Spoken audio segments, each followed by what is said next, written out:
सांप जाकर मंदिर में शिवलिंग में चढ़ गया, शिवलिंग में लिपेट लिया, तो आप कहेंगे कि बाबा भोले नाथ आ गए, इनको दूध पिलाओ। तो बाबा के शरण में जाकर सब सुंदर हो जाता है, सब शुद्ध हो जाता है। आज आप लोग भी बाबा के शरण में हैं, मन सुंदर होगा। इसीलिए चंद्रमा जो है मन का नियंत्रण देता है, चित्त बुद्ध रखती है, क्रांति का व्रण है, तेज व्रण है, नियंत्रण है, यानी उनका चमक, उनका प्रकाश पूरे देश को प्रकाश करता है। अभी चंद्रमा एक दिन न रात में 15 दिन नहीं निकलते हैं तो अंधेरिया अंधेरिया करती है ना आप लोग, अंधकार रहता है। चंद्रमा क्या है? प्रकाश का प्रतीक है। चंद्रमा सूरज, अभी धूप ना हो तो अंधकार हो जाएगा, यानी चंद्रमा सूरज है, ये चमत्कार है और नियंत्रण देता है। इसीलिए बाबा भोलेनाथ का दूसरा श्रृंगार और तीसरा श्रृंगार क्या है? त्रिशूल। त्रिशूल, त्रिकुंड भी होता है, त्रिशूल भी होता है।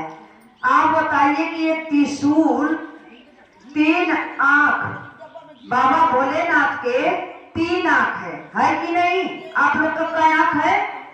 2 गो। 3 है कि 2 गो है? 3 गो है। 2 आंखें से तो हम लोग ये देखते हैं, जो सत्य को देखना है वो तो दिखता नहीं है, असत्य चीज दिखता है वो। और आपको भी 3 नेत्र है, नेत्र की इस्तेमाल करते हैं। और तीसरी नेत्र जो मन की आंखें, अगर भगवान के दीदार पाना है, संतों का दीदार पाना है, तो आपको मन की आंखों से देखना पड़ेगा। आप मन से आंखों को देखेंगे तो दर्शन होगा। लेकिन हम लोग बस 2 ही आंख इस्तेमाल करते हैं, मन की आंखें, मन की आवाजें सब बंद करके रखते, ताला मार दिए हम लोग, है ना? तो कैसे मन की आंखें खुलेगी? सुंदर ज्ञान से आंखें खुलेगी, सुंदर ज्ञान हो तब। यानी 3 जो है, रजोगुण, तमोगुण और सजोगुण, 3 गुण से परे है। हम लोग क्या करते हैं? कुछ लोग रजोगुण में है और कुछ लोग तमोगुण में है कि नहीं? जो सजोगुण में है वो क्या करते हैं? बनाना है और चीज बनाना है, यानी सजो में सजाते रहते हैं, और चीज बनाना है और चीज बनाना है। और रजोगुण का मतलब क्या होता है? भक्ति होती है। और हम लोग क्या करते हैं? न सजोगुण तो सजाते हैं पर रजोगुण नहीं लाते। हाँ, कुछ लोग तामसी भोजन, और हम लोग तमोगुण में कुछ लोग रहते हैं, जो कि होना नहीं चाहिए। यहाँ कहा गया है कि अगर किसी के जीव को खाओ और आपका जीव कोई ले जाएगा तो आप कितना रोएंगी? बहुत रोएंगी ना। इसीलिए इससे बाय करो, एकदम बाय करो, शुद्ध बनो। परमात्मा का दिया हुआ शरीर है और शुद्ध रहो। करते हैं, नरबच्ची कहा जाता है कि जैसा खाओ अन्न और वैसा रहेगा मन। जैसा अन्न खाओगे वैसा मन से खराब। रजोगुण में मस्त रहिए, सजोगुण में जाइएगा तो कहा जाता है। चौथा श्रृंगार है त्रिकुंड, 3 रेखा। बाबा भोलेनाथ 3 रेखा यानी 3 तिलक लगाते हैं। देखिए ना, 3 तिलक क्यों लगाते हैं? विचार करिए तो। भूतकाल, भविष्य काल और वर्तमान काल, उनके बाबा भोलेनाथ की सुशोभित है, तीनों गुण जानते हैं उसके। इसीलिए तुमको अंतर्यामी कहा गया है। वो परमात्मा अंतर्यामी, अंतर्मन में रहने वाला। रजो भूतकाल, भविष्य काल और वर्तमान काल। भूतकाल का मतलब होता है कि जो बीत गया, आपके जमाने से जो बीत गया, इसीलिए उसको याद नहीं रखना चाहिए।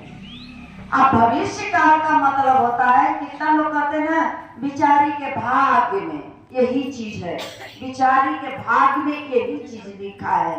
यानी भविष्य काल, वो जो भविष्य में चलता है उसको चलने दीजिए।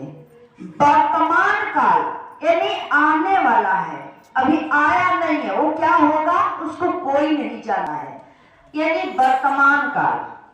तो जो बीत गया उसको ना याद रखो, जो चल रहा है उसको चलने दो, और जो आने वाला है उसको न किसी ने सोचा है, न किसी ने देखा है और न देखेगा। लेकिन बाबा भोलेनाथ का वो सीख मिलता है कि 3 तिलक त्रिकुंड, भूतकाल, भविष्य काल, वर्तमान काल, इन तीनों से परे हैं। हम लोग तीनों में फंसे हैं। इसीलिए भगवान में और जीव में जमीन आसमान का अंतर है। हम लोग उनसे कहां तुलना करेंगे, देवादिदेव महादेव से। पापी मन एक कलयुग में अपना बनाने आए हैं। तो कहा जाता है 5वां श्रृंगार मेरे बाबा भोलेनाथ के डमरू, शंखनाद। डमरू का कहा गया है शंखनाद, यानी उसमें से 18 सुर निकला है। आप लोग पढ़ने का जो ज्ञान मिलता है, क ख ग घ, जितना उसमें अक्षर मिला है, ध्वनि मिला है, स्वर मिला है, बाबा भोलेनाथ के डमरू से मिला है। आज उन्हीं के यहाँ से सब सीख मिला है। इस ऐसे थोड़े ना कोई गुरु माना है और गुरु कहा जा रहा है, यानी उनके डमरू से सारी स्वर निकला है। जो हम लोग कहा जाता है संस्कृत अनाहत नागनी, नाद नागनी, यानी तीनों गुण उस डमरू से है।